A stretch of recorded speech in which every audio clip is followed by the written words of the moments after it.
জয় শ্রীরাম ধ্বনি দিয়ে মোবাইল ছাড়ো বই ধরোর বার্তা দিলেন এই রাম। সেই ব্যক্তি রামনবমী দিনে জয় শ্রীরাম ধ্বনি দিচ্ছিলেন, আর জয় শ্রীরাম ধ্বনি দেওয়ার সঙ্গে সঙ্গে সেই ব্যক্তি শ্রীরাম সেজে সকলের কাছে প্রচার করছিলেন মোবাইল ছাড়ো বই ধরো।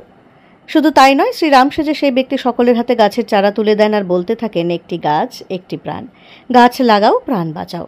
এখানেই থেমে যায়নি কর্মসূচি। রাম সেজে ঘুরে বেড়ানো সেই ব্যক্তি সকলের মধ্যে সেভ ড্রাইভ সেভ লাইভের প্রচারও সারলেন। কোচবিহারে রামনবমীর মধ্যে এই পরিবেশ সুন্দর বাতাবরণ তৈরি করল। অক্সিজেনম্যান শঙ্কর রায় রামনবমীর দিনে রামচন্দ্র সেজে এইসব সমাজ কল্যাণমূলক বার্তা দেন, যা বহু মানুষের মধ্যে দাগ কাটে। পথ চলতি মানুষের হাতে তিনি গীতা এবং শিশুদের হাতে ছোটদের রামায়ণ তুলে দেন। পরিবেশের ভারসাম্য বজায় রাখতে পথ চলতি বহু মানুষের হাতে তিনি একটি করে গাছের চারা তুলে দেন। সমাজকর্মী শঙ্কর রায় বলেন, শ্রী রামচন্দ্র এই ভারতবর্ষে জন্মগ্রহণ করেছিলেন অশুভকে দমন করে শুভ শক্তির জাগরণের জন্য। শ্রী রামচন্দ্র প্রজা সাধারণ থেকে শুরু করে সব জীবনের কল্যাণ চেয়েছিলেন। শ্রী রামচন্দ্র ছিলেন ঈশ্বরের অবতার।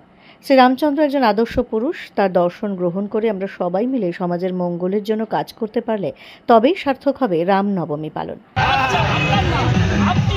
আপনার পরিবারের সুরক্ষা চিন্তা ভাবনা করে আপনি অবশ্যই সবসময় হেলমেট পরবেন।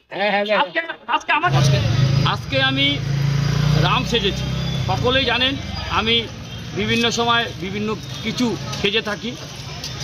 আজ আমি রামনবমী উপলক্ষে সমাজের মানুষকে একটি বার্তা দিলাম, নিজে সুস্থ থাকতে হলে অবশ্যই হেলমেট পরতে হবে এবং পরিবারকে সুস্থ রাখতে হলে হেলমেট সবাইকে পরাতে হবে।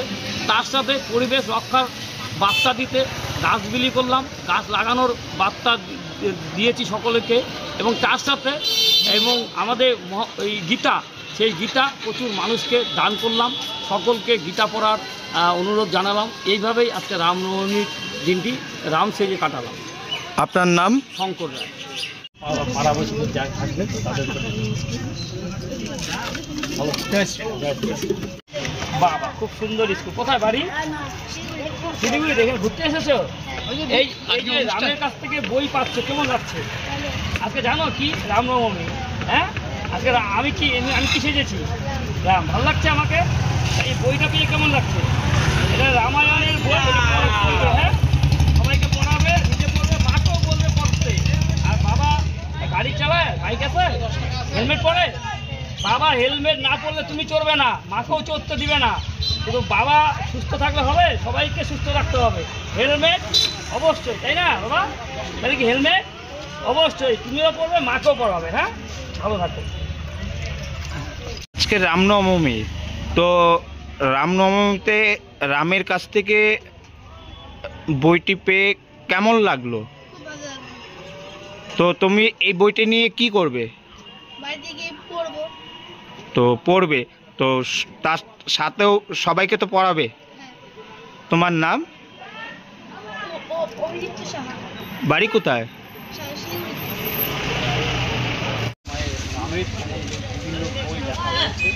বাচ্চাদের পড়াবেন, খুবই ভালো লাগবে। হ্যাঁ, বাইক চালান তো? হ্যাঁ, অবশ্যই বাইক চালালে হেলমেট অবশ্যই। আজকে রামনবমী উপলক্ষে আপনাকে একটি কথা বলছি, শুধু নিজে পড়লে হবে না, পরিবারকে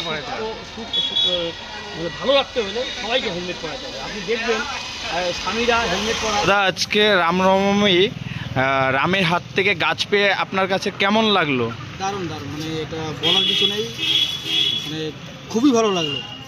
মানে কি বলবো আর, মানে বলার কিছু নেই। তো আপনি তো এই গাছটা তো লাগাবেন তো? হ্যাঁ, অবশ্যই লাগাবো, এখনই লাগাবো গিয়ে বাড়িতে। আপনার নাম? আমার নাম মুকেশ দাস।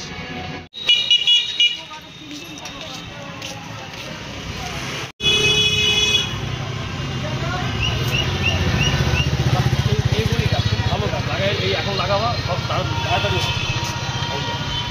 সামনে বৃষ্টি আসছে, কাদা আছে।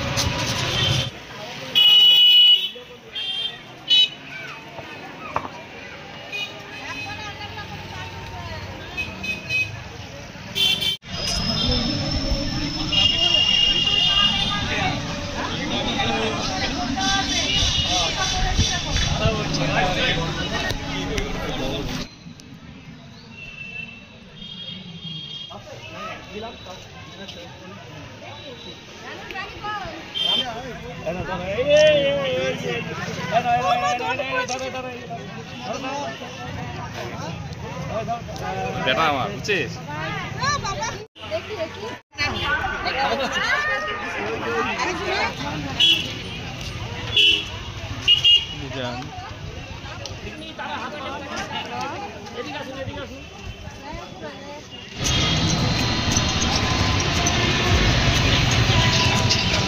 জয় শ্রীরাম! জয় শ্রীরাম! দিলাম, এটা অবশ্যই মনে রাখবেন।